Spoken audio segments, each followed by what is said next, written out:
and the full expression that you like to see. Maybe letters to the editor even would be more effective than the demonstration, because demonstrations just go an inch, and letters you just get maybe 4 or 5 inches of full explanation of what you're doing. And in Illinois, during the Vietnam War, we were much more effective in electoral politics with McCarthy and George McGovern. In fact, the Democratic Congress caucus in the House voted against funding for the war, despite the fact that McGovern lost, that McGovern had just demonstrated enough strength in election districts across the country at the grassroots level that the congressman knew that next time up they would see challenges to their congressional seats in the congressional districts where McGovern successfully elected delegates. They saw the handwriting of the war. They voted to cut off the funds in the Democratic caucus in the House. And the day after that, Nixon signed the peace treaty and ended the war. So that was the effective way, electoral politics. But here, people, like, went to a Chicago teaching for peace and justice yesterday, and they're chortling over 10,000 people blocking one street in Chicago. And they're using that as a big victory. But the government could easily use an alternative street, run tanks down the street to mow people down.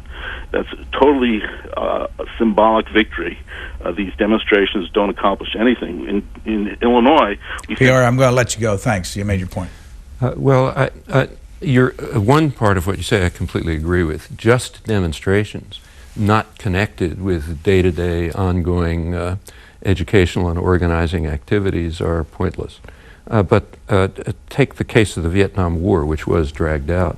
In that case, I think the evidence is pretty strong that the demonstrations were very effective. They were part of exactly what you're suggesting should be done.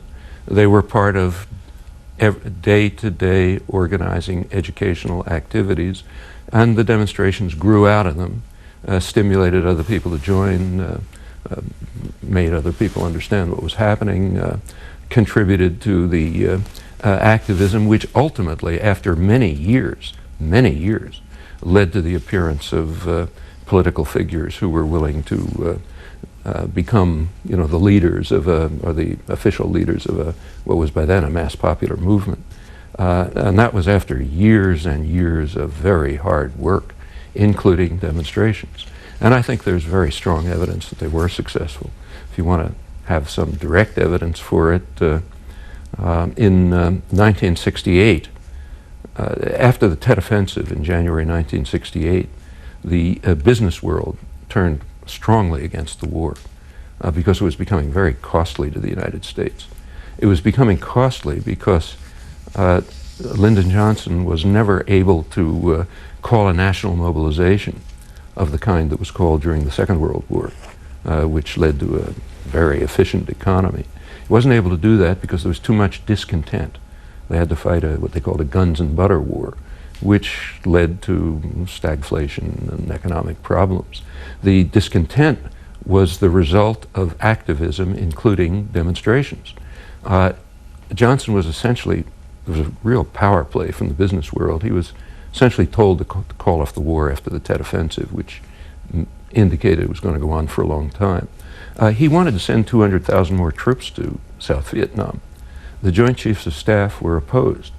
The reason, they said, was because they thought they would need the troops for civil disorder control in the United States, where large segments of the population were just getting out of hand. Now, they mentioned women, youth, minorities, others. This is in the last part of the Pentagon Papers, worth taking a look at. The disorder and the discontent revealed themselves in many ways, demonstrations being a very visible part, but much more than that. And the appearance of politicians, Eugene McCarthy's a good case, was much later, and only when there was a mass base for it, then the politicians appeared. Before there were a few.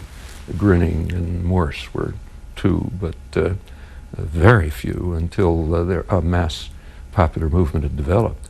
And I don't really agree with you about the demonstration. I mean, it can be, if it's not done properly, yes, it can be destructive. You can say that about anything.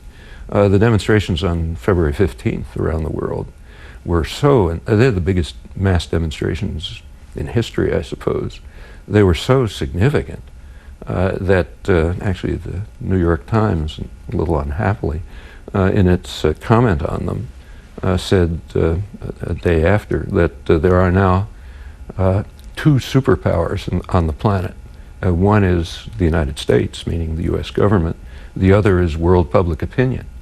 Well, world public opinion was visible on February 15th, and that led to the recognition that there's a powerful force there that has to be dealt with. It didn't stop this war, but there's never been protest like this against a war at that stage. You're quite correct in your account of how long it took to build up protest to the Vietnam War, which actually started in 1962. This protest was before the war had actually started. That indicates a major change in consciousness and understanding in the country, and it's the basis, I think, for developing significant popular movements which will impede and I hope reverse the use of violence in world domination and control. But it doesn't happen in a day. And your point about day-to-day explanation, work, leafleting, and so on is absolutely correct. Unless that's a central part of the activity, demonstrations don't mean anything. Jerusalem, Rhode Island, good afternoon. Hi, sir. Anti-terrorism bills were rushed through Congress in the days after the Oklahoma City bombing and have been extended since September 11th. The problem is that clearly some of those bills had been written and printed before the bombing. Already the FBI Joint Terrorism Task Force has issued flyers urging the public to call for information about possible terrorists, defenders of the U.S. Constitution, and those people who would make numerous references to the Constitution or attempt to police the police and lone individuals. I believe this is an undermining of basic democracy, and I believe that the FCC rule change that is proposed for June 2nd that would allow the media companies such as Clear Channel Communications to be able to purchase newspapers will limit the free press. As a novelist, I believe that you probably also support not allowing these large media companies like Clear Channel to be able to purchase newspapers on top of radio stations, since 2 out of every 3 households are reached by 6 major media companies. As a novelist, do you support the free press, or do you support this media rule change that Mr. Powell, Michael Powell, who is the son of the Secretary of Defense Colin Powell for some unusual reason, but it has been alluded through Alice in Wonderland and the World Trade Center disaster, written by David Icke, what that relationship between Mr. Powell and Michael Powell and the government's hidden agenda to eliminate basic civil liberties are. Do you support this media rule change by the FCC? Thanks, caller. Yeah. Well, on the specific question of the, you brought up many interesting points. On the specific question of the FCC ruling, I'm on your side. I don't think that, I think that the planned ruling will increase the tendency towards centralization and monopolization of media, which is a very bad thing. It's been going on for years. Quite apart from this, the major monitor of the study, which the regularly published study which deals with this, is Ben Bagdikian's book, The Media Monopoly. I think the first edition of it must have been about 20 years ago. And he then identified, if I remember correctly, about 50 major concentrations of media in the country. The last edition, which was a year or 2 ago, I think it was down to under 10, and the FCC ruling will reduce it even further, not in the print media, but including the print media, in fact. And I think it's a very bad thing. We want as diverse a press as we can get. I don't think that's the only problem with the press at all, but it's a problem. On the other issue that you raised about anti-terrorism legislation and civil liberties, here I think we have to be, we have to have a certain caution. Terrorism is a serious issue. I mean, personally, I don't object when I pass through security at the airport. I think that's, you could argue about the details, but that something should be checked makes sense. On the other hand, the Justice Department, the Bush Justice Department, has claimed rights which are incredible. If they are implemented, it is a major attack on civil liberties, and to an extent they have been, and to an extent they've even been upheld by the courts. I mean, they've claimed that the executive has the right to imprison people, including citizens of the United States, to hold them without trial, without charge, without access to family and lawyers, and to do so indefinitely. Until the president declares that the war on terror is over, which means indefinitely. There's a new act under discussion, Patriot 2 it's sometimes called, which includes provisions that would grant the Attorney General the right to actually withdraw citizenship, rescind citizenship, on what's called inference. The Attorney General's inference from some pattern of behavior that the person supports terrorists. I mean, this is utterly outlandish. No free and democratic society should tolerate anything remotely like this. There are, what's happening on Guantanamo is absolutely shocking and has been condemned by every human rights and civil rights organization throughout the world, and maybe getting worse. I don't know, can't authenticate it, but there are now reports in the British press and Australian press that there are plans for, and it's been the British Foreign Office has agreed that it's correct, that there are plans to have execution chambers in Guantanamo where people can be executed without anything remotely resembling a fair trial on charges that, and without proper legal representation or anything like that. These moves are really shocking, and we should be, you're right, that we should be deeply concerned about them.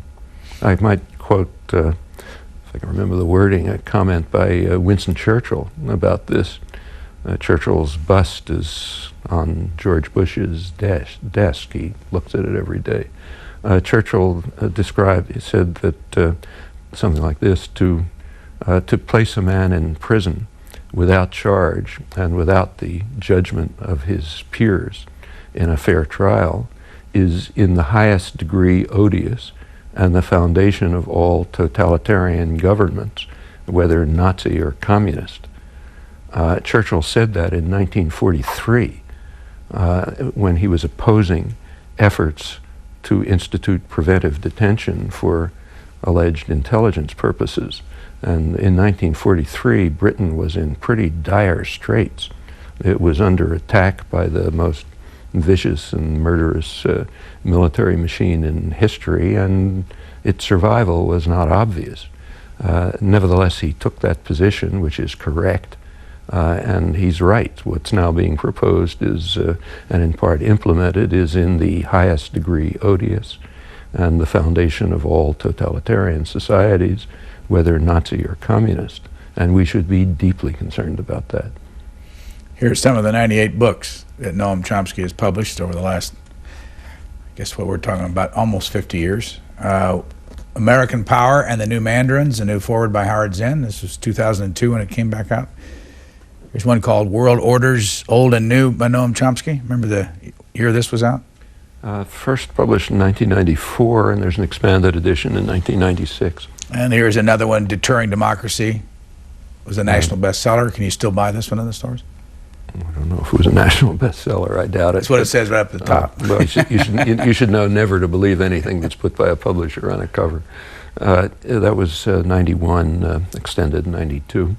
Most of these still in print? Yeah. Carlsbad, California. Go ahead, please. Thank you.